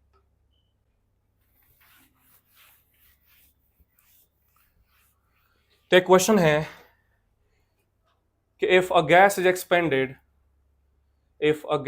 Expanded from 10⁻2 meter 10⁻³ meter cube to 2 into 10⁻² meter cube against a constant external pressure of 0.5 atm, what will be the work done? This is the question. अब ध्यान दीजिएगा। We have to calculate work done. External pressure is given as 0.5 atm and volume is given as initial volume 10⁻³ which is a less volume obviously, and 2 into 10⁻² जो कि ज्यादा volume है, expansion हुआ है। तो वर्क डन का formula सीधा क्या लिखेंगे? -P external into V2 - V1, क्योंकि यहां प्रेशर मुझे कांस्टेंट दिख रहा है। अब यहां पे ध्यान देना है यूनिट का। तो प्रेशर किस में दिया है बेटा? एटीएम में। और वॉल्यूम किस में दिया है? मीटर क्यूब में। कहीं से भी सूट नहीं करेगा। अगर एटीएम है तो किस में रखना पड़ेगा? लीटर्स में। या फिर एटीएम किस में बदल के ले जाओ? पास्कल में तो रख सकते हो। तो अगर मैं एटीएम को पास्कल में ले जाऊं तो -0.5 इंटू अप्रॉक्स की बात करूं तो 10⁵ पास्कल हो जाएगा। 1 एटीएम में एग्जैक्टली तो 1.01325 है, लेकिन अगर मैं अप्रॉक्स करूं 1.01 को लगभग 1 मान के चलूं तो 10⁵ पास्कल हो गया। इनटू वॉल्यूम की बात करें तो V2 कितना है? 2 इंटू 10⁻² माइनस 10⁻³ मीटर क्यूब। अब गलती से ये मत काट देना, है ना? कुछ खराब मैथमेटिक्स नहीं लगाना है कि 10⁻² माइनस 10⁻³ काट के 10⁻⁻1। पावर्स में सब होता है। तो अगर हमें सब्ट्रैक्शन या एडिशन करना है तो फिर पावर क्या करना पड़ेगा? सेम करना पड़ेगा। क्या करना पड़ेगा? पावर को सेम। तो देखो यहाँ पे -0.5 इंटू 10⁵, इसको देखो, इसको लिख सकता हूं 20 इंटू 10⁻⁻3। एक जीरो यहां भेज दिया तो 10⁻⁻3 हो गया, -10⁻⁻3 मीटर क्यूब। अब थोड़ा ठीक लग रहा है। यहां से क्या कॉमन ले सकते हो? 10⁻³ तो यहां पे आ जाएगा, क्या बचेगा? 20 -1 कितना बचेगा? 19। तो 0.5 इंटू 10⁵, और यहां बचेगा 19 इंटू 10⁻⁻3। 19 इंटू 0.5 कितना हुआ बेटा? -9.5। 19 इंटू 0.5 कितना हुआ? -9.5 इंटू 10⁻² कितना हुआ? 2। तो यह आ गया -950 जूल। कितना आ गया? -950 जूल। क्यों जूल में आया भाई? क्योंकि मैंने प्रेशर किस में रख लिया? पास्कल में, और वॉल्यूम किस में? मीटर क्यूब में। बस इतना ही है। समझे क्या? अब मैं यहां पे एक नोट लिख देता हूं। कभी कभी वर्क डन पूछ लिया जाता है इन अ रिएक्शन। कि कोई रिएक्शन दिया है उसका वर्क डन क्या होगा। तो अगर आपके सामने कोई रिएक्शन दिया है, खासकर गैसियस रिएक्शन दिया है और आपको वर्क डन निकालना है, तो सीधा आप लगाना डेल्टा NgRT या NR डेल्टा T वॉट। अगर रिएक्शन दिया है तो खासकर क्या लगाएंगे, डेल्टा NgRT। कैसे, हमें वर्क डन का फॉर्मूला पता है, P डेल्टा V या PV, यही है ना। वर्क डन का फॉर्मूला क्या है बेटा, P delta V, change in volume. अब किसी रिएक्शन में वॉल्यूम का चेंज है कि नहीं, अगर कोई रिएक्शन दिया है तो वॉल्यूम का चेंज दिया है कि नहीं, जरूरी नहीं है, क्योंकि यूजुअली वॉल्यूम का चेंज कब होता है, जब आप किसी एक पर्टिकुलर गैस का एक्सपेंशन या कॉम्प्रेशन करते हो। अब अगर कोई रिएक्शन हो रहा है तो उसमें कुछ भी हो सकता है, तो किसी रिएक्शन के लिए अगर आपको वर्क डन निकालना, ध्यान रहे, तो PV इक्वल टू क्या होता है गैस के लिए, PV इक्वल टू क्या होता है गैस के लिए, NRT। तो जो P डेल्टा V है उसको किससे रिप्लेस कर सकते हैं, डेल्टा NgRT से, जहां डेल्टा Ng क्या होगा, change in moles of gas. क्या होगा, change in moles of gas, जो कि होता है moles of gaseous product minus moles of gaseous reactant. Delta Ng क्या होगा बोलो, moles of gaseous product minus gaseous reactant. जैसे मान लो कि N2 गैस प्लस 3H2 गैस से 2NH3 गैस है, तो यहां गैसियस मोल कितने हैं प्रोडक्ट के, 2, -4 कर दोगे तो क्या मिल जाएगा, -2 वो पुट कर सकते हैं। हालांकि वो कम देखा गया है, लेकिन अगर आ जाए तो हम ऐसे सॉल्व कर सकते हैं। तो यहाँ पे वर्क डन कंप्लीट होता है। तो थर्मोडायनामिक्स को सीखने के लिए जितने भी बेसिक टर्म्स हो सकते हैं हमने सीख लिया। सिस्टम क्या होता है, सराउंडिंग क्या होता है, बाउंड्री क्या होता है। सिस्टम को समझने के लिए उसके types, open system, close system, isolate system. System के अंदर थर्मोडायनामिक्स के रूल्स को अप्लाई करने के लिए जो बेसिक फंडामेंटल्स हैं, जो प्रॉपर्टीज हैं, वो सीख लिया। State function, path function, intensive property, extensive property, internal energy और वर्क डन। अब चलते हैं थर्मोडायनामिक्स के रूल्स पे। तो सबसे पहले जो हमें रूल सीखना है वो है first law of thermodynamics. First law of thermodynamics zeroth law भी है, लेकिन जीरोथ लॉ हमें उतना नहीं समझने की जरूरत है, उतना अपने सिलेबस में है भी नहीं। हमें सीधे किस पे चलना है, फर्स्ट लॉ ऑफ थर्मोडायनामिक्स पे। तो चलो इसको समझते हैं, what is first law of thermodynamics. ये बहुत सिंपल है। फर्स्ट लॉ ऑफ थर्मोडायनामिक्स किस पे अप्लाई होता है, सबसे पहले बात किस पे बेस्ड होता है, तो एनर्जी कंजर्वेशन पे। किस पे होता है, एनर्जी कंजर्वेशन पे। जो क्या बोलता है, इसका स्टेटमेंट क्या है। अगर मैं स्टेटमेंट की बात करूं, ध्यान सुनना, एक एक लाइन इसमें इंपॉर्टेंट है। फॉर आइसोलेटेड सिस्टम, क्या शब्द यूज किया मैंने, फॉर आइसोलेटेड सिस्टम, मतलब ऐसा सिस्टम जो एक सेपरेटली तरीके से एनालाइज किया जा रहा है, total energy will be conserve. Total energy will be conserved. Conserve का मतलब है energy can't be created nor be destroyed, it can only be transform from one phase to another phase. जैसे अगर अपने पास एक सिस्टम है जिसका internal energy, initial internal energy दे रखा है U1, ध्यान देना, क्योंकि आप जो सीख रहे हो अभी थोड़ा IQ आ चुका है 12th में, है ना, तो ग्रास्पिंग एबिलिटी थोड़ी ठीक रहती है। जब हम 11th में सीख रहे होते हैं तो इंटरनल एनर्जी उतना सेंसिबल नहीं लगता है शुरुआत में, क्योंकि एक ही दिन में इंटरनल एनर्जी, वर्क डन और सब चीजें दिमाग में डालना इतना मुश्किल हो जाता है। लेकिन अभी आपको लग जाएगा कि नहीं, इतना भी कुछ मुश्किल नहीं। अभी तक तो जो सीखा है उसके बॉटम लाइन याद रखना कि इंटेंसिव में क्या पूछा जाता है, एग्जाम्पल। और याद करने का तरीका इज वेरी सिंपल। इंटेंसिव का मतलब क्या समझाया, इंडिपेंडेंट। Intensive is independent. तो यहां पे एक सिस्टम लिया गया, इसका इंटरनल एनर्जी कितना लिया गया, U1। अब इस सिस्टम को मैंने कुछ Q हीट प्रोवाइड किया, जिससे कि सिस्टम ने कुछ W वर्क डन किया, तो ऑब्वियसली इसका जो इंटरनल एनर्जी होगा U1 वो डिस्टर्ब हो जाएगा। और मान लेता हूं कि जो फाइनल इंटरनल एनर्जी है, फाइनल इंटरनल एनर्जी वो हो गया U2। तो जो फाइनल एनर्जी होगा वो ऑब्वियसली किसके बराबर होगा, U1 plus Q plus W। जो भी आपने हीट दिया या निकाला, जो भी आपने वर्क डन दिया या उसने वर्क डन किया, वो ओवरऑल जो एनर्जी होगा, मतलब इन शॉर्ट में बोलूं, according to energy conservation, the final energy will be equal to the internal energy, initial internal energy, या बोल सकते हो इनिशियल एनर्जी। अब इनिशियल एनर्जी कितना है भाई, U1 plus Q plus W, और फाइनल कितना हो गया है, मान लेते हैं U2। इसको इधर भेजो, क्या बनेगा, U2 माइनस U1, जिसको क्या ले सकते हैं बोलो, delta U is equal to Q plus W। ये बन गया mathematical expression for first law of thermodynamics. और अगर आपने डिफरेंशियल हीट दिया है, बहुत कम हीट दिया है, तो आप इसको लिख सकते हो du is equal to D Q plus D W. अब देखो बार बार मैं इसके पक्ष में रहता हूं कि अगर मैं इसको दोनों तरफ इंटीग्रेट करूं तो du का इंटीग्रेशन तो डेल्टा यू लिख सकते हैं क्योंकि एक स्टेट फंक्शन है, लेकिन dq का इंटीग्रेशन हम डेल्टा क्यू नहीं लिख सकते, dw का इंटीग्रेशन डेल्टा w नहीं लिख सकते क्योंकि ये दोनों कौन सा फंक्शन है, पाथ फंक्शन। हालांकि बहुत सारे बुक्स में लिखा गया है तो हमें इसको इग्नोर करके चलना है क्योंकि अपना कॉन्सेप्ट फिर ऊपर नीचे होगा। डेल्टा शब्द का मतलब ही होता है final minus initial for a large interval.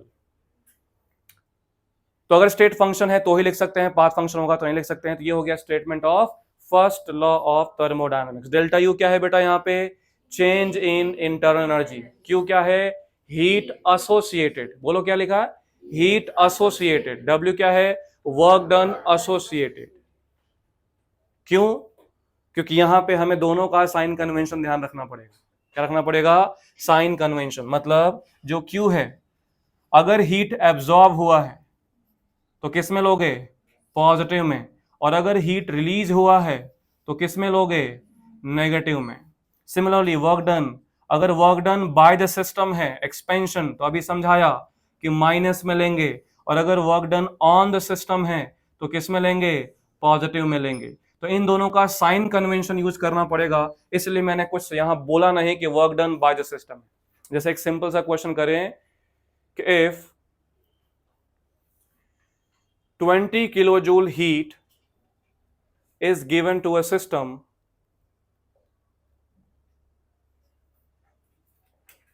which work done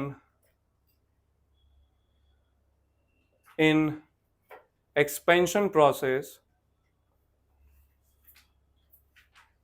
is 200 joules. What will be the change in internal energy? अभी ध्यान समझना, क्वेश्चन बहुत आसान है। तुम्हें हीट मालूम है, तुम्हें वर्क डन मालूम है, तुम्हें निकालना क्या है, change in internal energy. It is quite simple.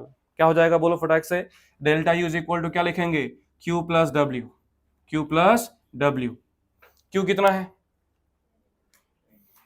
Q कितना है बेटा, 20। अब यही बोलना बस खराब है,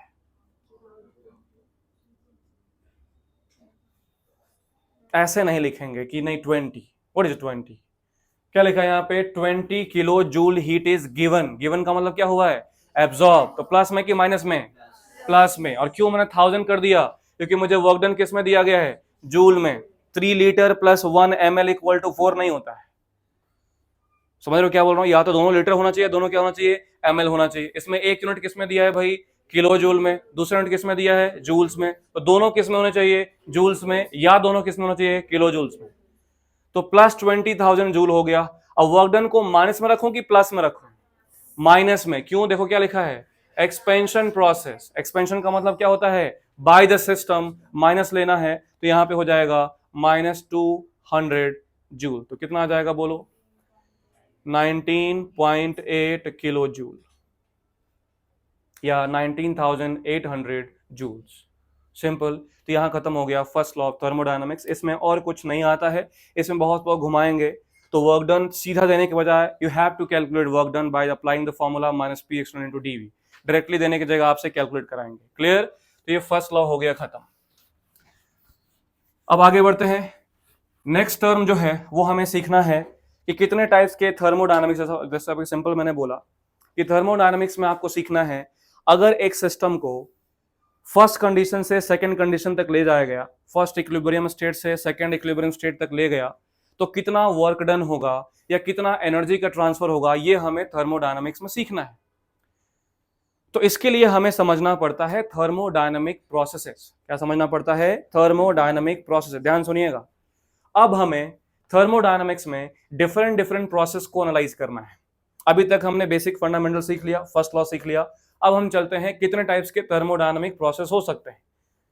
तो जब आप किसी सिस्टम को ए से बी स्टेट तक ले गए, उसमें कितना एनर्जी कैलकुलेट हुआ या कितना एनर्जी लगा, ये हमें कैलकुलेट करना है। तो आपको ये समझना पड़ेगा कि इस सिस्टम को जब मैं ए से बी ले गया तो इसमें कौन सा पैरामीटर कांस्टेंट है और कौन सा पैरामीटर चेंज हो रहा है, और इसी के बेसिस पे थर्मोडायनामिक प्रोसेस का नाम हो जाएगा। अगर मान लो इस सिस्टम को मैं ए से बी ले गया by keeping temperature constant, this process is called isothermal process. अगर मैं ले गया और वॉल्यूम कांस्टेंट है तो क्या बोलेंगे? Isochoric process. प्रेशर कांस्टेंट है तो क्या बोलेंगे?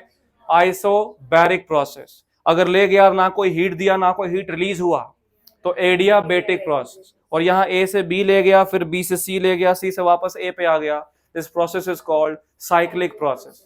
सो देयर आर बेसिकली 5 और 4 टाइप ऑफ थर्मोडायनामिक प्रोसेस जिसको हमें पढ़ना है। Isothermal, isobaric, isochoric, adiabatic, cyclic process. लेकिन ये प्रोसेस समझने से पहले हमें एक और टाइप का इंपॉर्टेंट थर्मोडायनामिक पैरामीटर सीखना है जिसका नाम है एंथैल्पी। क्या नाम है? एंथैल्पी। तो वो ध्यान देना एंथैल्पी क्या होता है।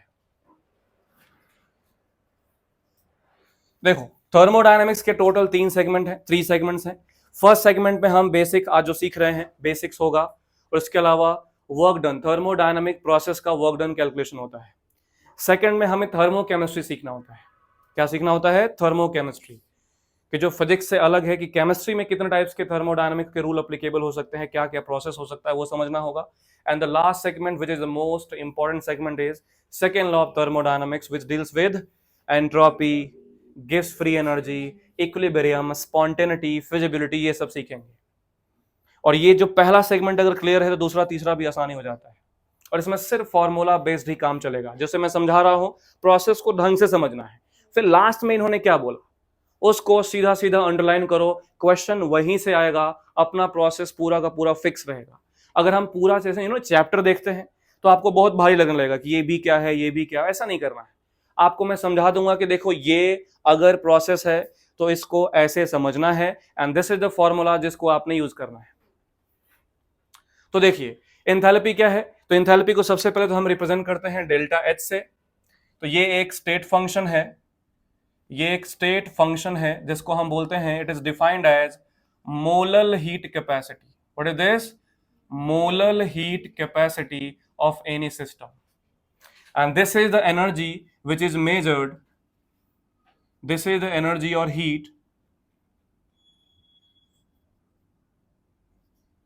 which is measured at constant pressure। तो ये यहां ध्यान देने वाली बात है। तो जब भी आपसे मैं पूछूंगा कि what is heat at constant pressure, तो heat at constant pressure will be what? Enthalpy, that is delta H। तो एंथैल्पी क्या है? एक एनर्जी का ही टर्म है जिसको हम बोलते हैं मोलल हीट कंटेंट। मतलब पर मोल या सम टाइम पर ग्राम जो भी आपने सिस्टम में एनर्जी के बदलाव किया है उसको हम क्या नाम देते हैं? एंथैल्पी नाम देते हैं। कहते हैं एंथैल्पी। क्योंकि आपको पता है जितने भी थर्मोडायनामिक्स में या जितने भी केमिकल रिएक्शंस होते हैं उन सब में जो एनर्जी रिलीज होती है वो कैलकुलेटेड एनर्जी रिलीज होती है। क्या होता है? कैलकुलेटेड। देखते हो, किलो कैलोरी पर मोल, किलो जूल पर मोल, किलो जूल पर ग्राम, किलो कैलोरी पर ग्राम। तो जो भी वो कैलकुलेटेबल एनर्जी होता है उसको हम सिर्फ हीट नहीं बोल सकते, उसको क्या बोलना पड़ता है? एंथैल्पी। मैंने बोला एक रिएक्शन हुआ उसमें 100 किलो जूल हीट रिलीज हो गया, दैट इज कॉल्ड हीट। लेकिन मैंने बोला एक रिएक्शन हुआ उसमें 100 किलो जूल पर मोल हीट रिलीज हुआ है, दैट इज कॉल्ड एंथैल्पी। या 100 किलो जूल पर ग्राम रिलीज होता है, क्या बोलेंगे? That is called enthalpy. तो बोलो एंथैल्पी क्या होता है? Molal heat content. कहां मेजर करते हैं? At constant pressure. और यहां पे अगर बात करें कैसा फंक्शन है तो क्या बोलोगे? State function. अब क्वेश्चन एंथैल्पी मेजर कैसे होगा? तो देखो यहां ध्यान से, एंथैल्पी को मेजर करने के लिए सबसे पहले जो इक्वेशन आया था that is called Helmholtz equation. Helmholtz equation ये क्या बोलता है? ये बोलता है absolute enthalpy summation of absolute internal energy plus P into V. In short, enthalpy का formula internal energy plus pressure into volume के मल्टीप्लीकेशन देन एडिशन के बराबर होता है। लेकिन हम सबको पता है हम किसी भी एनर्जी का एब्सोल्यूट वैल्यू नहीं निकाल सकते। हम क्या निकाल सकते हैं भाई? चेंज निकाल सकते हैं। क्या निकाल सकते हैं? Change. What is this? Internal energy. What is this? Enthalpy. और ये क्या है? प्रेशर। और ये क्या है? वॉल्यूम। तो मान लो मैंने एक सिस्टम लिया, इस गैसेस सिस्टम का प्रेशर लिया मैंने P1, वॉल्यूम लिया V1, टेम्परेचर लिया T1। इसको मैं इस कंडीशन 1 से कंडीशन 2 पे शिफ्ट कर दिया, जहां पे pressure becomes P2, volume becomes V2 and temperature becomes T2। If a gaseous system change from condition number A to condition number B, जहां पे प्रेशर, वॉल्यूम, टेम्परेचर सब कुछ चेंज हो जा रहा है, तो क्या हम इसका इंथैल्पी चेंज कैलकुलेट कर सकते हैं? तो देखो सिस्टम नंबर 1 के लिए अगर मैं इंथैल्पी लगाऊंगा तो क्या आएगा, बोलिए बेटा, H1 इज इक्वल टू, बोलिए, U1 plus P1 V1, this is equation number 1। यहां पे क्या आएगा, बोलो, H2 is equal to U2 plus P2 V2। अगर मैं दोनों इक्वेशन को माइनस कर दूं, इक्वेशन 2 माइनस इक्वेशन 1 कर दूं, देखना 2 माइनस 1 कर दूं, तो H2 माइनस H1 क्या बन जाएगा, delta H, U2 minus C1 क्या हो जाएगा, डेल्टा U, प्लस क्या बन जाएगा formula, P2 V2 minus P1 V1। तो ये पहला एंथैल्पी चेंज का फॉर्मूला आ गया, जो कब अप्लाई करना है, जब प्रेशर, वॉल्यूम, टेम्परेचर तीनों चेंज हो रहा है। तो बॉटम लाइन ध्यान रखना है, एंथैल्पी क्या होता है, ठीक है, हो गया, यहां खत्म हो गया। ऐसा हीट जो कांस्टेंट प्रेशर मेजर करो, क्या बोलेंगे, एंथैल्पी। अब एंथैल्पी कैलकुलेट कैसे करना है, तो पहला मैंने क्या प्रोसेस बताया कि अगर प्रेशर, वॉल्यूम, टेम्परेचर तीनों चेंज हो रहा है तो एंथैल्पी चेंज का फॉर्मूला बोलो, delta U plus P2 V2 minus P1 V1। अगर मैंने बोला प्रेशर कांस्टेंट हो गया तो P2 और P1 P के बराबर होके बाहर आ जाएगा। अगर मैंने बोला वॉल्यूम कांस्टेंट हो गया तो V2 और V1 V के बराबर होके बाहर आ जाएगा। ये कब अप्लाई करना है, when P, V and T changes. अब हमें पता है कि यूजुअली ये कांस्टेंट प्रेशर पे मेजर होता है, तो बोलो अगर मैं कांस्टेंट प्रेशर कर दूं, देखो बेटा, अगर मैं कांस्टेंट प्रेशर कर दूं तो ये P2 और P1 P के बराबर हो जाएगा और बाहर निकल जाएगा। तो क्या होगा फॉर्मूला, बोलो, delta H is equal to delta U plus P delta V। अब अगर मैं गैस के लिए बात कर रहा हूं, गैस के लिए, तो PV इक्वल टू क्या होता है गैसेस सिस्टम के लिए, nRT। तो जो P डेल्टा V होगा, देखो ध्यान से, प्रेशर तो कांस्टेंट ही है, जो डेल्टा V होगा, जो वॉल्यूम में चेंज होगा, वो या तो टेम्परेचर की वजह से होगा या तो मोल की वजह से होगा। मतलब this formula can be written as delta H is equal to delta U plus nR delta T, और this formula can be written as delta H is equal to delta U plus delta NGRT। ध्यान दीजिएगा, यह आ गया दूसरा और तीसरा फॉर्मूला। This is formula number 1 for calculating the change in enthalpy when pressure, volume as well as temperature changes, and this is the formula, second formula of delta H, this is third formula of delta H। तो delta H का formula क्या आ गया, second वाला, delta U plus nR delta T या फिर delta U plus delta NGRT। मैंने फिर बोल रहा हूं, सभी कंफ्यूज रहते हैं क्योंकि ये इसको बहुत हाई फाई चैप्टर मान के पढ़ा जाता है, ऐसा कुछ भी नहीं है। मैंने समझाया एंथैल्पी। अब एंथैल्पी को कैलकुलेट करने के लिए पहला फॉर्मूला समझाया कि जब सब कुछ चेंज हो रहा है तो ये फॉर्मूला अप्लाई कर सकते हो। और यूजुअली हमने सीखा है कि heat at constant pressure is called enthalpy. तो एंथैल्पी यूजुअली हम प्रेशर कांस्टेंट करके मेजर करते हैं, ऐसा नहीं करते ही हैं, यूजुअली प्रेशर कांस्टेंट करके मेजर करोगे। तो यहां प्रेशर कांस्टेंट करते ही एक ये फॉर्मूला बना, और हमने देखा कि इसमें P डेल्टा V है, जो वॉल्यूम में चेंज है गैस के लिए, वो या तो मोल की वजह से आ सकता है या टेम्परेचर की वजह से। इसलिए मोल की वजह से फॉर्मूला क्या बन गया, सॉरी टेम्परेचर की वजह से क्या बन गया, delta U plus nR delta T, या फिर क्वेश्चन है ये कब अप्लाई करना है और ये कब अप्लाई करना और ये कब अप्लाई करना, मालूम क्या चलेगा, कौन सा फॉर्मूला कब अप्लाई करना है कैसे मालूम चलेगा। तो इसका तो फिक्स है, कब अप्लाई करोगे बेटा, सब का मतलब PV और T। ये कब अप्लाई करोगे, मैं बताता हूं। डेल्टा T टेम्परेचर में चेंज एक गैस के कॉम्प्रेशन या एक्सपेंशन से होता है, समझे। अगर मैं 2 मोल गैस ले लूं, उसको कॉम्प्रेस कर दूं, तो क्या 6 मोल बन जाएगा, क्या 1 मोल बन जाएगा, ऑब्वियसली नहीं। अगर मैं ऑब्वियसली उसको एक्सपेंशन कर रहे हो या कॉम्प्रेशन कर रहे हो, उसके मोल में कोई बदलाव नहीं आएगा। मोल में बदलाव आने का मतलब ही है कि वो कहीं ना कहीं क्या कर रहा है, रिएक्शन कर रहा है। क्या कर रहा है, रिएक्शन। तो ये फॉर्मूला तभी सोचना है जब क्या गिवन हो, बिल्कुल, व्हेन रिएक्शन इज गिवन। और ये फॉर्मूला कब सोचना है बेटा, बिल्कुल not given, when reaction is not given. और इस पे सबसे ज्यादा तुम्हें क्वेश्चन देखने को मिलेगा, इस पूरे एंथैल्पी सेगमेंट में से सबसे ज्यादा क्वेश्चन यहां से आएगा, और पता नहीं क्यों मुझे उम्मीद है इस साल भी आएगा। तो एंथैल्पी दिमाग में सेट हो गया, क्या होता है, स्टेट फंक्शन, एक एनर्जी जो किस पे मेजर करेंगे, बहुत बढ़िया। ये नाम तुम्हें बस खतरनाक लग रहा होगा, इसको भूल जाओ, कोई मतलब नहीं है। इंथैल्पी को कैलकुलेट करने कितने फॉर्मूले? 3। अगर सब कुछ चेंज हो रहा हो बिना देखे बताओ, बिना देखे बताओ। Delta U plus P2V2 minus P1। मुझे देख के बताना, इधर नहीं। अगर रिएक्शन नहीं दिया हो तो क्या लगाओगे? Delta U plus NR delta T। और अगर रिएक्शन दिया है तो बहुत बढ़िया। तो आगे बढ़ते हैं। देखिए,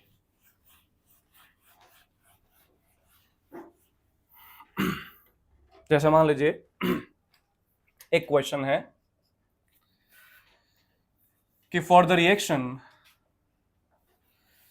C solid plus half O2 gas gives CO gas at 27 degrees Celsius. What is delta H minus delta U? ये काफी फेमस क्वेश्चन है। या डेल्टा यू दे देंगे, चलो थोड़ा और अच्छा कर देते हैं। What is delta H if delta U is 40 kilo joule per mole? मान लो एक क्वेश्चन दे दिया, ठीक है, ये क्वेश्चन में गिवन है। नेगेटिव में दे दिया। तो देखो क्या करें, क्या लिखेंगे फॉर्मूला बताओ। C solid plus half O2 gas से क्या बन रहा है भाई? CO gas. रिएक्शन दिया है कि नहीं दिया है? रिएक्शन दिया है, और हमें क्या कैलकुलेट करना है? Delta H. बताओ formula. Delta H is equal to delta U plus delta NgRT। Delta U कितना है बेटा? Minus 40,000 joule. किलो जूल में तो रखना भी नहीं, समझे? प्लस डेल्टा Ng कितना दिया है? तो प्रोडक्ट माइनस रिएक्टेंट, तो 1 माइनस 1/2 की 3/2। हाँ, ये मत ले लेना, ये है क्या? सॉलिड। तो प्लस 1/2, और R कितना रखोगे? 25/3, मतलब 8.314। अगर R 8.314 में रखते हैं तो ही किस में आता है? जूल्स में, इसलिए मुझे इसको जूल में करना पड़ा। इनटू टेम्परेचर कितना रखेंगे? 300 केल्विन। क्लियर? तो इसको सॉल्व कर लेंगे, सीधा सीधा क्या मिल जाएगा? डेल्टा एच मिल जाएगा। अगर क्वेश्चन पूछा हो तो delta H minus delta U, तो बस इधर भेज देना है। Delta H minus delta U सिर्फ किसके बराबर आ जाएगा? हाफ RT के। किसके? हाफ RT के। तो इस पे क्वेश्चन हो जाएगा, कर लोगे। वरना ऐसे सिंपल सिंपल क्वेश्चन आते हैं कि मान लो रिएक्शन है N2 गैस प्लस 3H2 gas gives 2NH3 gas. तो इसमें कौन सा ऑप्शन सही है? Delta H greater than delta U, delta H less than delta U, delta H equal to delta U, या हमें नहीं पता। ठीक है, तो कैसे करेंगे? रिएक्शन दिया है तो लिख दो delta H is equal to delta U. Delta NG कितना है बेटा? Product minus reactant, reactant minus product? Product minus reactant. Product में कितने हैं? 2, रिएक्टेंट में कितने हैं? 4। तो कितना हुआ? क्या देख के लग रहा है कौन बड़ा है? डेल्टा एच के डेल्टा यू? डेल्टा एच वाले कितने हैं? अचानक से पूरा माहौल ही चेंज कर। अभी तो डेल्टा एच आ रहा था। अभी डेल्टा यू में से कुछ कम किया है तो क्या मिला है? Delta H. डेल्टा यू में से कुछ कम किया है तो क्या मिला है? Delta H. दैट मीन्स कि कौन बड़ा है? डेल्टा यू बड़ा है। सोच समझ के बोलना है। अब बड़े हो गए हैं, क्या करना है? सोच समझ के बोलना है। ऐसा नहीं मैं लिखूं डेल्टा एच, पता नहीं चल रहा है डेल्टा एच, और मैं अगर देख रहा हूं तो डेल्टा यू, फिर वापस देख रहा हूं तो डेल्टा एच। तो मेरे को देख के आंसर नहीं करना है। डेल्टा एच डेल्टा यू में से कुछ कम किया तो क्या मिला है? डेल्टा एच, इसलिए ये आंसर होगा। चलो अब आगे बढ़ते हैं। ये हो गया एंथैल्पी खत्म। अब नेक्स्ट जो अपना टर्म है वो आप सिखाओगे, और उसका नाम है हीट कैपेसिटी। क्या नाम है बेटा? Heat capacity. तो चलो बताओ हीट कैपेसिटी क्या होता है। क्योंकि आज कुछ थोड़ा एक नया सीखेंगे, हालांकि वो फिजिक्स में सीख चुके हो अभी तुम, तो अभी बताना थोड़ा आसान रहेगा। हीट कैपेसिटी को सबसे पहले हम कैपिटल C से रिप्रेजेंट करेंगे, और ये होता है amount of energy required to change the temperature of a system by 1 degree. इसमें कोई 1 मोल या 1 ग्राम नहीं होता है। तो C इज इक्वल टू होता है the amount of energy required DQ to change the temperature by 1 degree Celsius और बाई 1 केल्विन। तो DQ अपॉन DT हो गया हीट कैपेसिटी। C क्या है यहाँ पे? Heat capacity. यूनिट सिर्फ क्या होगा यूनिट?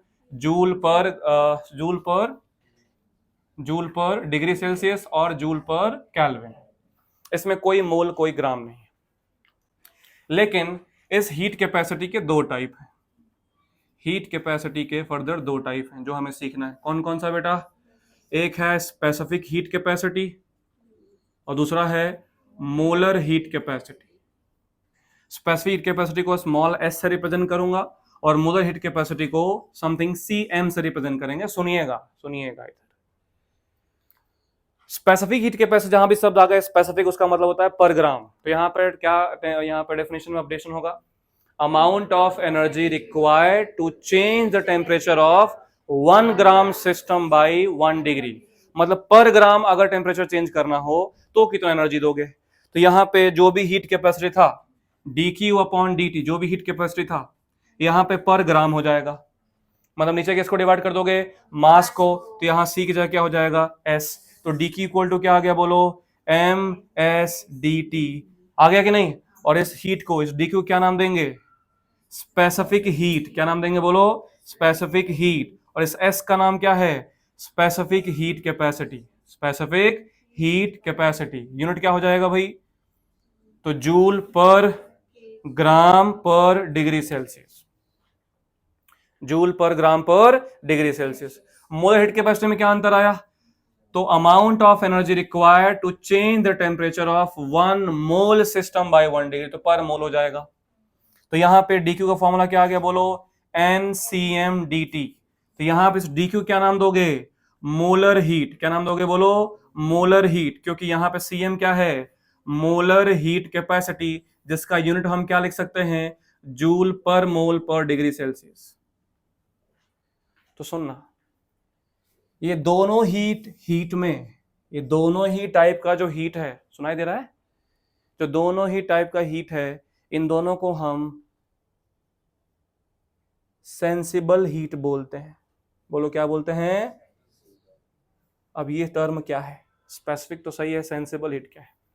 हीट कैपेसिटी क्लियर है? कितने टाइप है उसके? दो। कौन कौन से? स्पेसिफिक और मोलर। अगर पर ग्राम अगर टेम्परेचर चेंज करना है तो स्पेसिफिक, पर मोल चेंज करना है तो यहां ध्यान रहे, अगर बेटा मोलर हीट कैपेसिटी दिया है तो मोल मल्टीप्लाई करना है, और अगर स्पेसिफिक हीट कैपेसिटी दिया है तो मास मल्टीप्लाई करना है। जैसे मान लो क्वेश्चन आया कि what is the amount of energy required if temperature of 3 mole water changes from 30 degree Celsius to 60 degree Celsius having specific heat capacity something 4.2 joule per gram per degree Celsius. अब यहां पे तुम्हें निकालना है heat. क्या निकालना है बेटा? हीट। तुम्हें दिया है मोल। क्या दिया है? मोल। तो तुम पहले लगाना चाहोगे कि NCMDT, है ना, कि मोल दिया है तो मोलर हीट कैपेसिटी के साथ मल्टीप्लाई कर दें। लेकिन हमें यहां मोलर हीट कैपेसिटी दिया ही नहीं है। हमें क्या दिया है भाई? Specific capacity. मोल चाहिए कि मास चाहिए? तो mass into specific capacity into change in temperature. तो क्या मोल को मास में कन्वर्ट कर सकते हैं? Mole is equal to mass upon molar mass. तो एक मोल का मास वाटर कितना होता है? 18। तो 3 मोल का 54 into 4.2 into change in temperature 30 minus 60 या 60 माइनस 30 कितना आ जाएगा? 30। इस तरीके से हो जाएगा। अब इसी क्वेश्चन को मैं करता हूं अपडेट, जो एनसीईआरटी का एक्सरसाइज है। अब आएगा मजा। अब मैंने बोला 1 मोल आइस को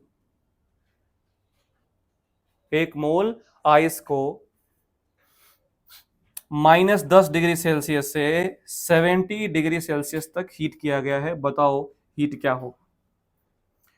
1 mole ice is given which is heated from -10 degree Celsius to 70 degree Celsius. What is heat capacity? What is the amount of heat required?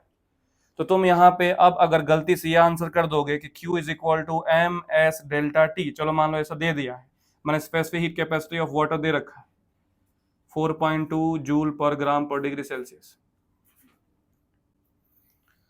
तो अब ये मास हो गया 1, स्पेसिफिक हो गया 4.2 और ये डेल्टा टी कितना हो गया 70 माइनस माइनस 10 मतलब 80। तो ये क्वेश्चन हो गया गलत, क्योंकि यहां पे बीच में क्या चेंज होने वाला है, फेज चेंज होने वाला है। क्या चेंज होने वाला है, फेज चेंज। तो ये दोनों हीट का फॉर्मूला तभी अप्लाई करना है जब फेज चेंज ना हो रहा हो, सिर्फ क्या चेंज हो रहा हो, टेम्परेचर। और ऐसा हीट जो फेज चेंज ना करे, सिर्फ टेम्परेचर चेंज करे, उसे क्या बोलते हैं, सेंसिबल हीट। क्या बोलते हैं बेटा, सेंसिबल हीट। और अगर फेज चेंज हो गया तो उस हीट को क्या नाम देंगे, लेटेंट हीट। क्या नाम देंगे, latent heat. So the heat required to change the temperature at constant phase is called sensible heat, and the heat is required to change the phase at constant temperature is called latent heat. तो कौन phase बदलता है, latent heat, लेकिन उसमें temperature क्या होता है, constant। और कौन temperature बदलता है, sensible heat, लेकिन उसमें phase क्या होता है, constant। तो यहां पे देखो क्या करोगे, इस क्वेश्चन को कैसे सॉल्व करेंगे। तो यहां पे पहले तो H2O जो सॉलिड है कितना डिग्री सेल्सियस पे, -10 डिग्री से कहां जाएगा, पहले ये H2O सॉलिड में कितना डिग्री तक, 0 डिग्री तक। फिर 0 डिग्री पे ही मेल्टिंग होगा, H2O लिक्विड में जाएगा अगेन 0 डिग्री पे ही। एंड फिर ये 0 डिग्री से लेकर के H2O लिक्विड तक गर्म होगा, कितना डिग्री तक, 70 डिग्री सेल्सियस तक। तो यहां कितने टाइप के हीट इन्वॉल्व हुए बोलो, Q1, Q2, Q3। तो यहां Q इज इक्वल टू क्या आएगा बोलो, Q1 plus Q2 plus Q3. What do you think? What is this? Sensible heat or latent heat? What is this? Sensible heat. तो यहाँ formula again क्या लगा सकते हैं, MSDT, जहां पे स्पेसिफिक हीट कैपेसिटी किसका लगेगा, आइस का, वाटर का नहीं लगेगा। प्लस Q2 क्या होगा, सेंसिबल हीट की लेटेंट हीट। तो लेटेंट हीट का फॉर्मूला क्या होता है, M into L। ध्यान रखना केमिस्ट्री में लेटेंट हीट पर मोल दिया होता है। यहां पे दिया होगा कि latent heat of water is 6 kilo, ice is 6 kilo joule per mole. तो अगर पर मोल दिया होगा तो यहां क्या मल्टीप्लाई करना है, मोल। और अगर पर ग्राम दिया तो क्या मल्टीप्लाई करना है, mass. Plus again what is Q3, sensible heat और latent heat. So again you can apply the formula MS delta T, और S किसका होगा अभी, H2O का, मतलब लिक्विड का। समझे। तो इस क्वेश्चन में और इस क्वेश्चन में पूरा अंतर है, दोनों क्वेश्चन में पूरा का पूरा अंतर है। तो हीट कैपेसिटी कितने टाइप के होते हैं बेटा, दो। कौन कौन से बोलो फटाक से, स्पेसिफिक हीट और मोलर हीट। अगर जो हीट टेम्परेचर चेंज करे बट फेज चेंज ना करे उसको क्या बोलते हैं, सेंसिबल हीट। जहां फेज चेंज तो क्या बोलते हैं, लेटेंट हीट। और अपने सिलेबस में सिर्फ कौन है, मोलर हीट कैपेसिटी। कौन है, मोलर हीट कैपेसिटी। जो हमें सीखना है हीट कैपेसिटी में वो मोलर हीट कैपेसिटी है। तो मोलर हीट कैपेसिटी अपने पास दो टाइप का है, molar heat capacity at constant pressure and molar heat capacity at constant volume. Molar heat capacity at constant pressure क्या बोलते हैं बेटा, सीपी, और यहां क्या बोलते हैं, सीवी। देख लो अब है तो मोलर हीट कैपेसिटी, तो देखो क्या लगाएंगे formula, molar heat capacity at constant volume is equal to dQ upon n dt। लेकिन यहां ये पूरा का पूरा किस पर रखना पड़ेगा, कांस्टेंट प्रेशर पे। है तो मोलर ही, तो पर मोल डिवाइड करोगे, पर ग्राम डिवाइड करोगे, पर मोल डिवाइड करेंगे। यहां पे CV बोलो क्या लिखेंगे, CV equal to dQ upon n dt। और यहां जो हीट लेना है किस पर लेना है, कांस्टेंट वॉल्यूम को। और अभी सिखाया heat at constant pressure is called enthalpy. तो बताओ CP का फॉर्मूला क्या आ गया बेटा, DH अपॉन NDT। तो यहां DH का फॉर्मूला क्या आ गया, NCP/dt, या डेल्टा H इक्वल टू क्या आ गया, NCP डेल्टा T। तो एंथैल्पी का एक और फॉर्मूला तुम्हें मिल गया, फोर्थ फॉर्मूला, जो कब लगाओगे, जब क्या दिया हो, मोलर हीट कैपेसिटी दिया हो। क्या दिया हो, molar heat capacity. Similarly heat at constant volume, heat at constant volume is called internal energy। कैसे देखो, तो du इज इक्वल टू क्या होता है, dq प्लस dw होता है ना। और वर्क डन क्या लिख सकते हैं, माइनस pdv। अगर वॉल्यूम कांस्टेंट है तो चेंज इन वॉल्यूम क्या होगा, जीरो। ये देखो खत्म। हुआ ना। तो डी क्यू बराबर क्या आया, डी यू। मतलब हीट एट कांस्टेंट वॉल्यूम को हम क्या बोल सकते हैं, इंटरनल एनर्जी। क्या बोल सकते हैं, तो इसकी जगह क्या लिख सकते हैं, बोलो, सीवी इक्वल टू क्या लिख सकते हैं ऊपर, D U upon N D T. तो यहां से डी यू इक्वल टू क्या आ गया, n C V d T, या delta U is equal to क्या आ गया, n C V delta T. And this equation shows that internal energy depends on temperature.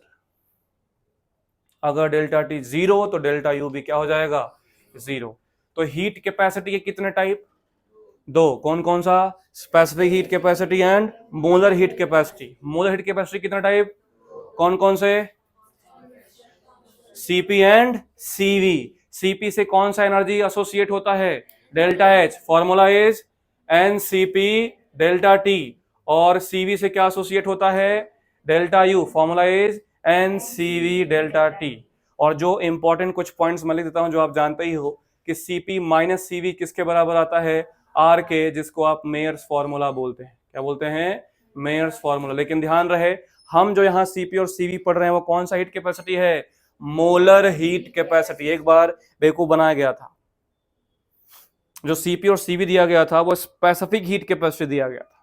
अगर आप यहां पे स्पेसिफिक हीट कैपेसिटी लेते हो तो यहां एनआर हो जाएगा। क्या हो जाएगा, एनआर, क्योंकि पर मोल की जगह क्या हो जाएगा, पर ग्राम। और ग्राम को मोल में कन्वर्ट करने के लिए ऑब्वियसली हमें पता है कि ग्राम को मोल में जाने के लिए डिवाइड बाय हमें मोलर मास करना पड़ता है।